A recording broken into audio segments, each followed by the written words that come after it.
Ladies and gentlemen, welcome to Opinion Machine, the show where we talk about all things gaming. My name is Killjoy, and today we're going to be talking about Generation Zero.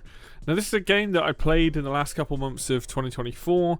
The game originally came out in 2019, and if you look at a lot of the reviews and things for this game at the time, it didn't do very well. Now, I can't speak about how the game was at the time, but I can only speak about we jumped in just as a new update hit. We ended up playing it because I think it was Don Hayes recommended, hey, this looks like a co-op game, it could be fun. So we ended up playing it, and it's an interesting game. I have got quite a lot of fun out of it, but for my own reasons, which I will come on to.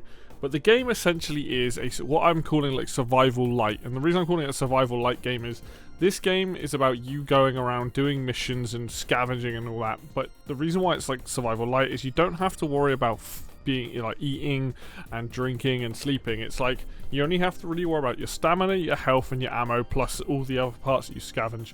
So for me, I look at this as quite a good way of getting people into the survival genre, because I'm not a big fan. I really don't like a lot of these survival games because I just think there's just too many mechanics that get in the way, and it's a kind of realism that I don't really want to worry about. Whereas with this, as a feel of that, you just don't have to worry about, oh, I need to eat, you know, scavenging for food and water and like I said, sleep and tiredness. It's like, no, you don't have to worry about that. Just health and scavenging parts and ammo and things like that. And the game definitely starts out on the easier side when it comes to finding components. You will find stuff absolutely everywhere, and it sort of continues throughout the game. So you always, no matter where you are in the world, whether it's fighting the enemies, whether it's being like in a farm or in a town or whatever, you will find stuff to scavenge. It's very rare that you will run out of stuff, and the game lets you track sort of things as well. So if you are looking for specific items, you will find it. And there is a curve here, because the way the game works is that you start off with very little. You're trying to figure out what's going on. And as you go on, you get stronger by finding better weapons and upgrading those weapons, and you can do masteries and add extra things on. There's a lot of content here for what this game is and the systems in play, and I'm sure a lot of this stuff has been added on over time, but from what I've played, I'm like, okay, yeah, cool, there's a lot of stuff here for me to, as a player, experiment with and practice with and all that sort of stuff. But the main point of the game is you walk around either in a group or on your own, doing missions, fighting robots, finding out where's everybody gone, why are these robots unleashed in this place. It's set in like on an island off Sweden or Norway or something like that. So you're in this very rural area, but you come across like robotic dogs and walkers and big like machines and things like that, and you have to you feel very underpowered to start with, and it is a struggle to fight them. But as the game goes on and you get better weaponry and you learn how to deal with them, it becomes a bit more like reasonable. But the game sort of tries to, as you go through it, and I spend a lot of time in open world games exploring, going to areas I shouldn't be in and things like that, where you definitely come across some very tough challenges, which is good. And like I said, you always kind of feel weak. You can upgrade your clothing, you can upgrade your guns, so you have more survivability. But regardless of that, you will always, if you take direct hits from the enemy and don't like move around or play smart, you will essentially get destroyed quite a lot. But yeah, the setting of this is on a little archipelago island. It's very, like I said, rural. You've got hilly mountain areas, you've got like wooded areas, farmland, stuff like that. And yeah, you're basically dealing with these robots and trying to survive and trying to work out what's going on and essentially go from there. That's the main objective. How you go about it is entirely up to you. You have the bunkers you go around to that have main missions. You need to do all of the main missions to lead on the story. And the story's kind of interesting. You meet a girl and she's like, where's my family? I don't know where it is. And then you meet up with like a Russian guy. And you keep meeting certain characters as you go to figure out what's actually going on. And there's a few characters. Probably not quite enough NPCs, but enough to like keep you like the story's very intriguing. It's one of those things, it's like there's an interesting mystery going on here, so it's like trying to figure all that out. But before we get into like story and stuff, so we've talked about this very survival light. That's something that I really appreciate. It's definitely something that's up my alley. I like having less like survival things to worry about and more just focused. You're a dude or a woman, survive, collect parts, upgrade, all that sort of stuff. There's actually quite a lot to do in this game. So, like I said, you've got the missions, both side missions, and you've also got the main missions. There's an insane amount of collectibles in this game. There is a ton of upgrading. You get schematic points for different things, be it for your robot dog that you get at one point, be it for ammo, be it all these different things. And by doing stuff, you unlock more stuff. The game's got a very good system in play here by, hey, if you want to learn how to make certain types of ammo, you just need to make lots of ammo. And then as you upgrade that, later on in the game, you can make all the different types of ammo that you need. You have experimental stuff, you've got DLC, things you can craft, lots of stuff to do with apparel, like you might have a jacket and you can upgrade those jackets and have it so it's more bulletproof, soundproof, you know, all these different things. There's tons of choices to be made, and that's really cool. There's a whole massive amount of this island's pretty big to explore. There, like I said, like there's abandoned farms, restaurants, towns, villages, stuff like that.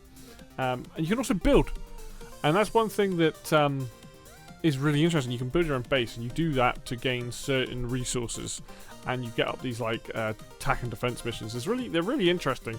Again, use a lot of resources. It takes a lot of time, but the game, everything kind of plays into everything in this game, which is pretty good, and it's something that I very much enjoy. One thing that the game does well that I like is this atmosphere. Now, you have the mystery of what's going on. Why are there robots everywhere? Why are the Russians involved? Where's everybody gone? Trying to figure that out. But this game also has a day-night cycle, and I primarily play this game as a stealth game. And running around in the dark when you can hear gunshots and stuff going off and you're trying to hide, oh my god, it's so cool. It's one of my favourite things about it, just be like crawling around, because you can go prone, you can get out of sight, you can get upgrades for your skill points, essentially, to go like silent so people can't see you and stuff like that. Really just something that not many games always get that right, and I really appreciate this. Like, this game has, you know, you walk around in the daytime, you're much easier to see, but when nighttime comes, especially playing on my own, if I'm playing with other people, I don't feel so vulnerable. And I know the game scales with more people, but you kind of like, you can kind of be quite tactical and do things. Whereas on my own, I avoid a lot of combat because I'm like, well, I'm trying to get from point A to point B without attracting attention. Let's try and do that in a way that works.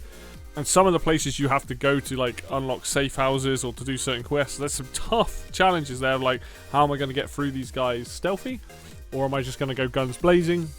And a lot of the time you don't want to get into a firefight unless you've got some kind of cover, because you're going to need it. A lot of these robots that you fight against, some of them got explosives, some have got bullets, some have got like they'll do melee attacks. It's a right old mix of things that you have to think about, and that's really cool.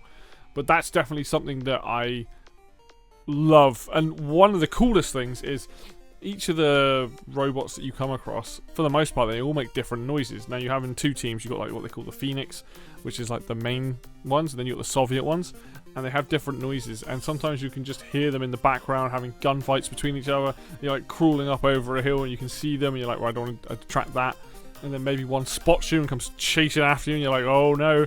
Like, that really adds to this whole, like, you're very insignificant, you're very weak, really. So you do have to kind of use what you have at your disposal at your advantage. So that's a really cool part of the game. The game, and part of that is the gameplay does a good job of making you play smart. What I mean by that is there's two things to consider.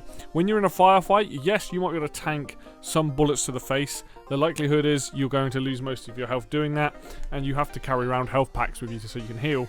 You never want to be getting hit ever. Really, this game, like, you can get a lot of upgrades, bullet defense, let's say, for example, on all of your clothing, and you'll probably be able to, you know, that'll probably have a massive impact. But realistically, you never want to get hit by anything in this game, because if you one-on-one something and there's multiple enemies and it knocks your health down to about 20%, then everything else starts to fire, you're pretty much done for. And that's really interesting how no matter how, like, you level up and you do get better, and you get better skill points, and you get better clothing, and you can be in firefights for longer and a significant more survivability, but you will come across enemies that will absolutely destroy you. The basic dogs, for example, if you stand there and tank an entire shot from them, which you don't want to do, obviously, then most of your health's gone. If you're being chased by the Soviet flyers, they have different types of guns. They can have a big area impact. If you have nowhere to run or nowhere to hide and avoid it, you're going to take maybe 3 of those shots max, and that's it, you're dead. Like that, the game is always like, hey, if you stand still or you don't have cover, you're going to die. It's as simple as that. And the other part of that is the fact that you are limited on ammo, and you need to move. And also, when the Soviet and the Phoenix forces are fighting, you've got to pick and choose the targets you want to shoot at. So, for example, if there's a Soviet flyer and there's a ton of the other ones, sometimes getting rid of the flyer is the best thing you can do, or at least weakening it down so you can get rid of it quickly. Because the flyers, obviously being in the air, they can track you very easily, so you want to get rid of them quick. Or maybe it's one of the tanks. The tanks are these two-legged things that usually have a machine gun and a railgun, or a machine gun and a rocket launcher on them. And once they track you, if you don't get out of the way quick enough, they will just absolutely decimate you. So you need to try and like either shoot their guns off, or like dive behind something, get out of its line of sight. And using different types of ammo, using different types of weapons, you can upgrade the weapons to be more armor piercing, or more effective at stunning or concussive. There's just a ton of options, and I think this game, when played in co-op, you can do that quite well. You can have somebody run around with a shotgun and try and blast up close while somebody else is using a sniper. Even the pistols feel fairly effective once you've got some upgrades on it. Like, I like to go around with a silenced pistol because you can take out certain things without attracting attention. Other times I need something more heavy duty, like an assault rifle or a rocket launcher. But there's such a mix there. But the combination of never ever feeling completely overpowered. Like, you might feel overpowered with your weaponry because you can do some serious damage. But you as a character, you will die very fast. And I quite like that about this game. Normally I find that stuff annoying. But I feel like that you have once you've played enough against most of the enemy types, you kind of get a feel for how they work. The AI is not the greatest, and they will stand still before they fire. There isn't very many. In fact, I don't think there's any of the robots will move and fire. I think a lot of the time they stop, they line up their targets, and then they fire. And one of the last things I kind of enjoy is the good kind of jank with this game. What do I mean by that? The game's not perfect, and we'll come on to that in a minute. But there is a fun amount of jank when it comes to riding the bikes in this game. Be it a push bike, be it a motorbike, or a bike that allows for other people to sit on it. It's very silly, and I very much enjoy it because you can do dumb things like drive into a tree and fall off your bike. Or I was stood in the road and Dave drives into me with his bike, and nothing happened to me, and he went flying. There's little things like that where it's like, oh dear, like, and even picking the bike off the floor, you get up like at a side angle rather than picking the bike up and get on it. He just gets on the bike and it just turns up to two wheels. It's very, very dumb animation. Like, there's not even really an animation there. And it's stuff like that leads to some of the hilarity. They did put a snowball thing over the Christmas period, which was fun, where you could pick up snowballs and chuck them at people. We definitely dicked around a lot with that, and in the middle of firefights, which was never good, but it was funny to do. There's a lot of stuff in this game. I'm not gonna go over every single thing of it, but that's the main things that I enjoy about it and playing.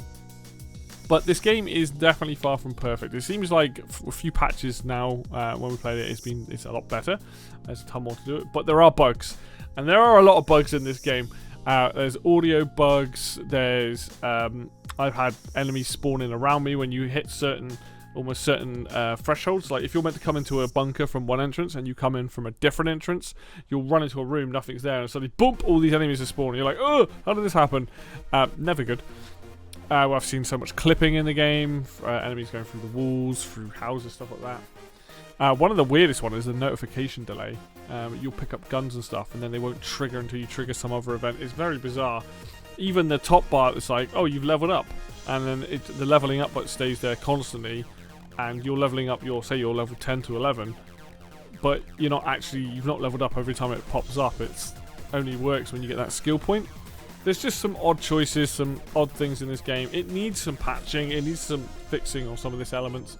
I've got stuck on land as well a few times. There's just dumb things that happen. And again, they are funny, but the game just needs a bit more polish. Even, I know it's been like a few years because it came out in 2019, but these things seem very, like, they should be high priority. Maybe they've been left in for the hilarity of it. The voice acting, you can have it in, I think it's Swedish and English. It's okay.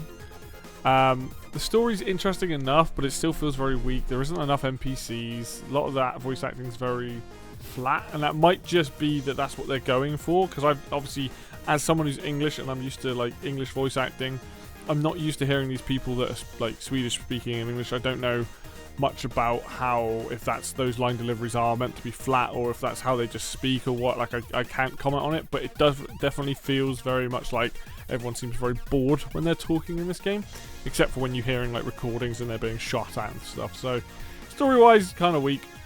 I do think this is the sort of game that is going to be very boring for a lot of people that have played other survival games, especially hardcore survival games.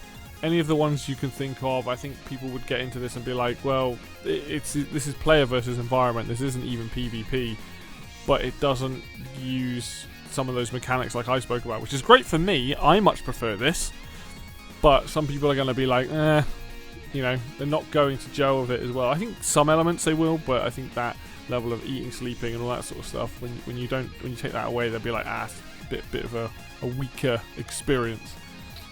And one thing as well with this game is there's a lot of reused assets. Like, you're going to see the same farm like 20 times. You're going to see the same lighthouse, the same buildings, which is fine. But after a while, you do stop. Like, don't always scavenge nearly as much as I used to. Just because I'm like at a point where I'm like, I just can't be bothered to click on every single thing. And that's a problem with probably a lot of survival games. You know, you want to be able to pick up stuff that's going to be useful to you then and there. But you get to a point where you've got a lot of ammo. I've stuck with the same guns for a while now, and it just kind of it just gets a bit like tedious trying to do it. For the most part though, I think the game is fun, and I think you can have fun with this, and I've enjoyed playing it, and it also gives me sort of that survival experience without going too hardcore, which again, for someone like me that's not really into the hardcore mechanics of a survival game, great, perfect. I think you need to be willing to... This is a game you pick up on sale. You know, to me, this is a game that's probably about £20 and less. Like, I think that's reasonable. Get it for about £15, £10, and you've got some friends to play with. I think you'll actually have some fun with it. I think that side of it's good. You can help each other out. You know, you can play different things. You can play somebody as a healer. Like, you can now in the game get every single upgrade, but you can focus on certain things like, oh, I'm going to be focused at running and gunning, or maybe I'm going to focus on being able to heal, or better, you know, with explosives. There are choices there, and that can be fun with other people, you know. And then you can lean into what kind of weapons you like. If you want to play close up or distant and things like that, and exploring the island together and going around getting the safe houses and going around doing the missions, I think is fun. But I think this is one of those games that's a very sliding scale between, I think, some people absolutely loving it and some people being not that interested because it doesn't quite scratch that itch. This is a game that's given me the ability to enjoy playing sort of a stealth game unintentionally. I didn't expect that to happen, but I'm like, you know what? I quite like running around on my little push bike, ringing a little bell, silently avoiding enemies and just having fun. Like, most of the missions are kind of like you need to read a lot. Like, in your backpack you carry a lot of like elements like tapes and things like that about what's going on in the missions, whereas I'm just like, nah, whatever, like I just do the mission, go do the objective. My fun comes in exploring and stealthing around. So for me, I'm having a lot of fun with it. But it's gonna be, play this game, get it on sale if you're interested, play it with friends. If it sounds like, you know, oh, I want to get into survival games, then maybe this isn't a bad choice. But if you're also really into survival games, maybe this is like, depends what the kind of thing you're looking for really out of that style of game. But that's everything I'm going to touch on. There's a lot of elements to this game, and there's probably things that I've missed, but there's just a lot going on here, and I just don't think I can touch every single one of them. But this will hopefully give you guys an idea, if you're into that sort of thing, whether this is the sort of game that you want to play or want to play with friends, or maybe you're like, nah, actually I'm out, I'll go and play something that I'm more comfortable with. But that's going to do it for me today then, guys. Thank you very much for watching as always. If you like the video, hit like. If you want to see more content like this, hit subscribe. Links for Facebook and Twitter will be down below in the description as always. And until next video, I will see you then.